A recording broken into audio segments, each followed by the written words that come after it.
So, watercolor washes don't work. Sometimes they do and sometimes they don't. Let's have a look at why this is and how to fix it. My name's Annika and I am really keen to help you, especially if you're an absolute beginner, to see why your watercolor washes don't work and what we can do about them. So, what is a wash? Well, simply put, in my own words, a wash is an area of beautifully smooth watercolor on paper. It can either be just one color, or it can be one color gradated to dark, from dark to light, or it can be a variegated wash, which is a beautifully smooth area of lots of colors, beautifully blended into each other. Now let's just see how a wash fits into a painting. It might be the beautiful blue sky in a painting, or a whole background, or it might just be a patch, but all this is a smooth area. Did you know that a wash, a beautifully smooth area, can be an extremely exciting area of the painting? Because it looks so simple, you just tend to stare at it. It's just so calming. I was in a doctor's surgery once and I couldn't fill out my form because I was mesmerized by the painting on the wall. There was a huge painting of a sunset sky with a little timber boat in the foreground.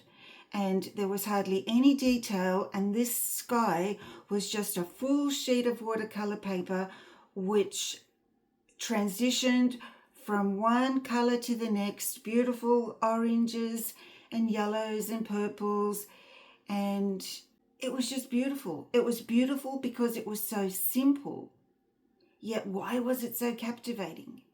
And you can do this too. Now, what are the struggles we actually face? Why don't our washes work? Well, let's see what goes wrong with them first. First of all, the biggest thing is they're not smooth. Right, so they're either patchy or uneven. This is because maybe there's too much water, or maybe we fiddled around too much and went over and over the strokes, or perhaps we were too slow, or we didn't have enough paint mixed, or we were anxious. Now there you go. Did you know that my doctor told me once that I had anxiety, and I left him. I didn't want to see him anymore. But when I started painting with watercolor, I was super anxious because I just felt I was too slow, or I had no time. I don't mean I had no time, but there was no time to put the paint on the paper before actually making a mess. And I felt I had to be so fast until I worked out a few methods that can actually help me relax while I do a wash. It's all in the preparation. So that's one aspect we'll be looking at today. So then there's the other of paper, because some papers just don't like washes. They don't want to be washed. No. And then we have brushes. But you know, what I want to do is I want to help you paint on whatever materials you have. Now, what we're going to do today is a few experiments on different types of paper. Cotton, really good cotton paper, other cotton paper that is slightly different to the first. And then I especially went out to town today to get some paper that wasn't cotton but was classed as watercolor paper. So I really want to try these so that you can compare to what you have at home and see if you can work with something that we're going to experiment with. And then there's the brushes. In my last video, I used a Kolinsky Sable brush. Wow, great. So easy to do beautiful washes with a beautiful brush. Today, we're going to use 3 different brushes that you might have something similar to. I have hundreds of brushes. I only have a few Kolinskis. The rest are either nylon, synthetic, or a mixture of something. And I believe that doing something a way appropriate to the materials that you have, you can succeed to some degree with what you have. That means that one day, eventually, you'll get the best paper and the best brushes, and then it'll be super easy. In my last video, we looked at painting on a flat versus a tilted surface to create a wash. What we found was that you can paint either way, but that you have to paint differently. It's really worth checking out this video, because if you like to paint flat, you will find that there's certain ways that you have to do it to get those washes right. Now let's look at a mix and match of paint and paper, or brushes and paper, and see how they turn out in the wash. The first ingredient to a decent wash is to have enough paint mixed. I encourage you to see my water control video that explains all this in detail. When you're painting any area that you wish to be smooth, you can't stop and start mixing paint again. You have to have enough. Today I'm using Daniel Smith watercolor paints, Rhodonite Genuine and Cobalt Teal Blue, and later on a bit of Ultramarine Blue. But what I want to show you here is the fact that I actually spend more time mixing my paint than I do actually painting. This is because I need to make sure I have enough paint. I know I repeat myself a lot, but this is really, really important. You've got to have enough paint. Yes, and I'm speeding up this process. Why? I don't know, because it is so very important. But I'm just taking little bits of paint, adding them to the water, swishing around, and I do this for ages. Just to put it into perspective, I spent 2 minutes and 10 seconds mixing these 2 puddles of paint. Once we have our big pool of paint ready, then we need to transfer this to the paper. That's the job of the brush. So let's have a look at 3 brushes and how much paint they can hold and what they can do.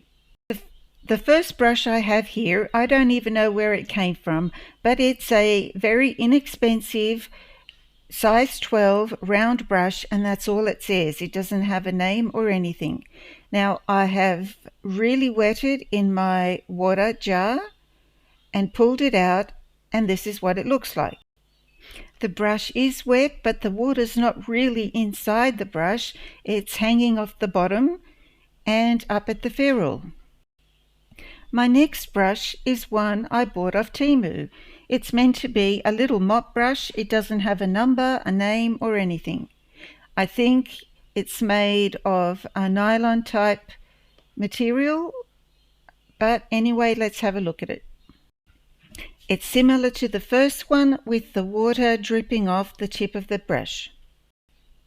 Now let's wet a sable brush and see what it does. A sable brush holds incredible amounts of water or paint within its body, and there's no drips. Now for the next little test, let's see how much water or paint we can actually squeeze out of them. I'm filling my black round size 12 brush with as much paint as possible, and now into a dry well, squeezing out every little bit I can.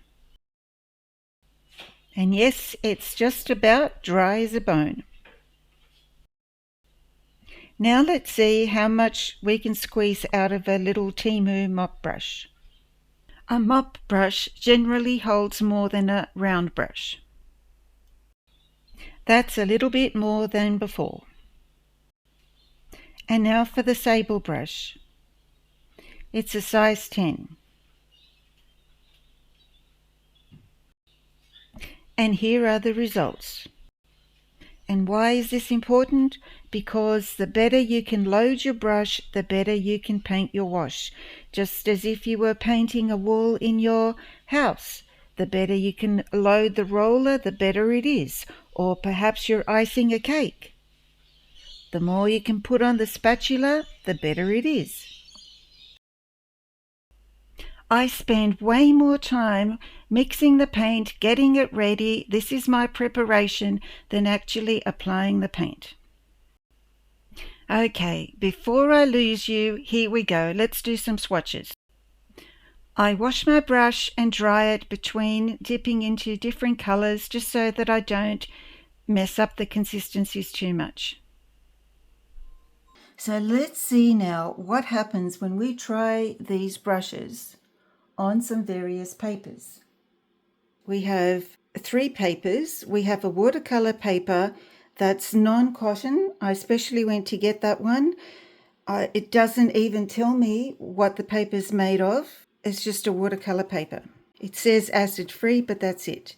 The next one is a Bahong hot pressed watercolor paper, 300 GSM.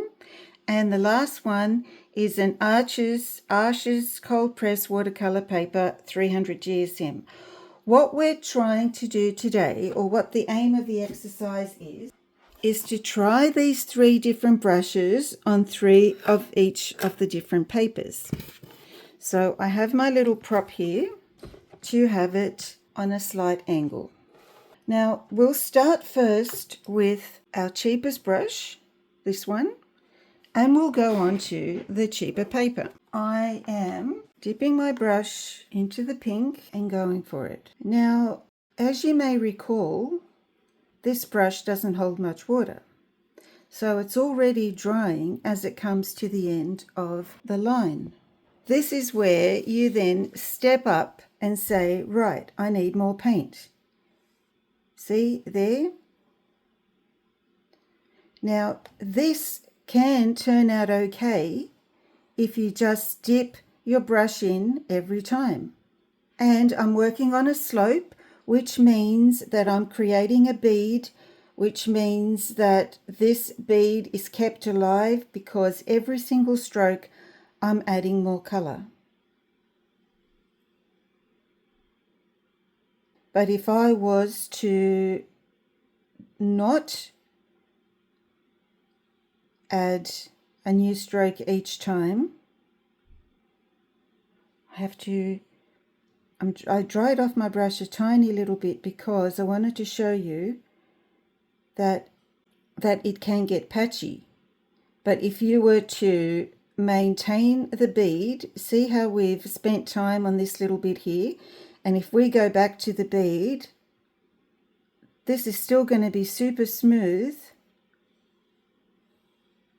because we're maintaining the bead, which is what we cover in a video right up here. This was on cheaper paper. But look, okay, if we evaluate what's happened here, the thing is, this was done without stopping, but I re-dipped my brush every single time I did a line. That meant that the bead, which you saw, was alive the whole time. And therefore, the transition was super smooth. Here there is a little bit of mucking around, so you can see a slight difference. And even though the bead was here, we are talking about, non-cotton paper, so I wouldn't be too harsh on it, but that's pretty good for non-cotton paper. But what I don't want to do is I don't want to go back into this to try to fix something because it'll become uneven. Let's see how all that dries and we'll come back to it. All right, I'm washing that brush and wiping it dry. And now I'm going to use the Temu brush. And I'll dip it into the green. Now, this one also started to dry up at the end of the wash. Here there's plenty, there's little. So I'm quickly going to go over that with more paint and make sure that we have this running amount of water here, the bead. And now I've dipped into the paint again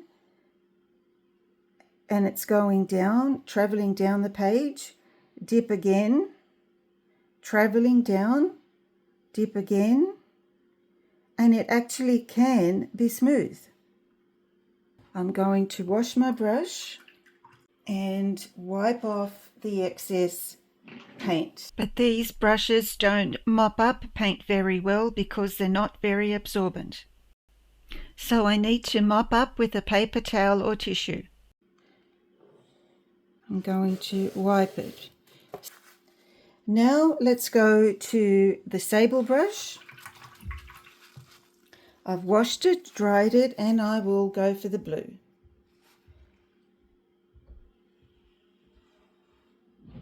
Now, what's happened in this first line is that the paint has gone to the end. I'm going to dip again.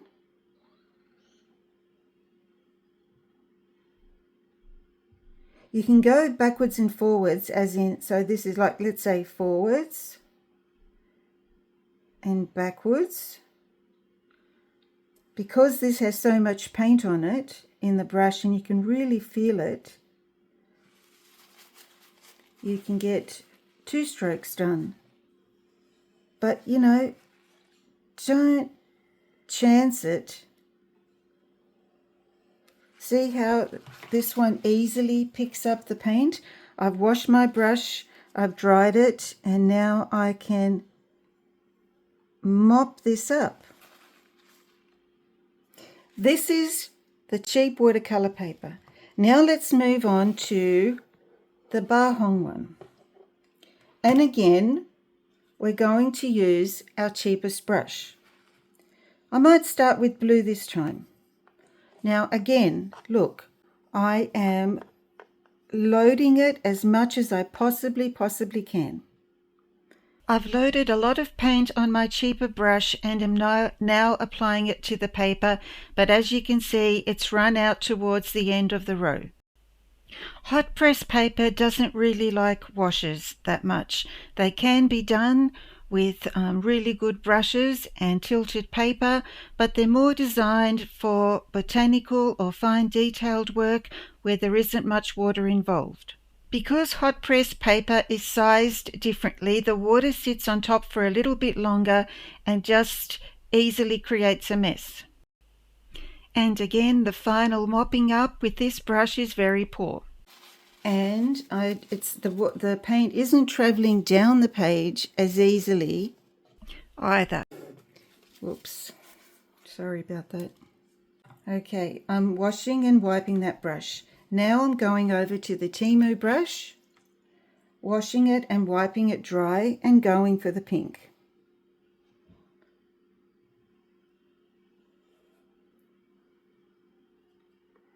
It always ends up running out on that side.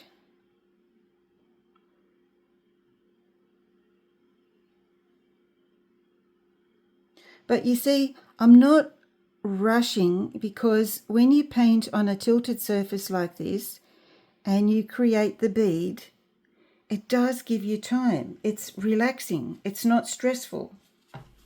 So again, this is a hot press paper and it's not recommended for beginners if you'd like to do washes. You can do nice detailed work, but that's a different story. But now if we were to do this with my sable brush, you may have noticed how I don't have a huge puddle of green paint. I've added some more water to it, but the paint isn't plentiful. So as I add it to the paper, you can tell that would be a much smoother wash if there was more paint, even though there's a little bead, but it could be better. I'm thinking that now you can really see the importance of a lot of paint. It doesn't go bad, so why not? With the cheap brush over to the Arches paper. So now we're going to use a cheap brush on the best paper. And as you can see, the paper is super absorbent, so just after halfway, the brush has run out of paint. But I've reloaded it, and it's nice and smooth. And reloaded again, I have a bead going, and it's traveling down the page nicely. You can go backwards and forwards if it's easier. But look at that. If you had to choose between what to have good quality, it would have to be the paper. You can see that the teal wash here was runnier, as in I had added more water to it, which made the wash much smoother with the brush. I'm now using the Temu brush and going for blue. Especially when it comes to washes, water is a huge component. So remember, water, color, water. Well, water, if it's nice and plentiful and runny, the wash is going to be good. And then when you've got beautiful paper like Arches, you can't go wrong.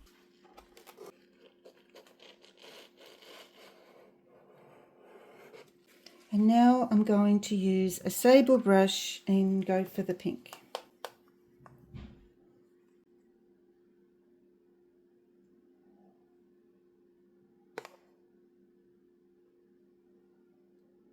So with a sable brush, you can actually do, look, because the bead is still very rich, I can do several rows, but I never want the bead to dry out. So undoubtedly, the Arches paper has created the best result. Just mopping up that paint. This picks up paint easily. So let's have a look at our final results. This is watercolor paper, non-cotton, 180 GSM. It can work to some degree, but it's hard work. And I did do all this on a tilted surface, so it had time to run down the paper somewhat. If you were to do this on a flat surface, it could easily pull a lot. So there's the cheapest brush, the Temu brush, and the sable brush. With hot press paper, if you're a beginner and if you want to do washes, I don't recommend it. But, if you like to do detail, little things where you don't use much water, that's much better. But look, this is Arches cold press watercolor paper, and it doesn't matter what kind of brush you have, you can achieve amazing results because of the paper. And you can buy Arches paper also in packs of 10, and you can cut the paper up into any size you like, and it's way more affordable than buying a pad. So I'll leave it up to you. Thanks for watching. I hope you got something out of this, and I really encourage you, and I know you can do it.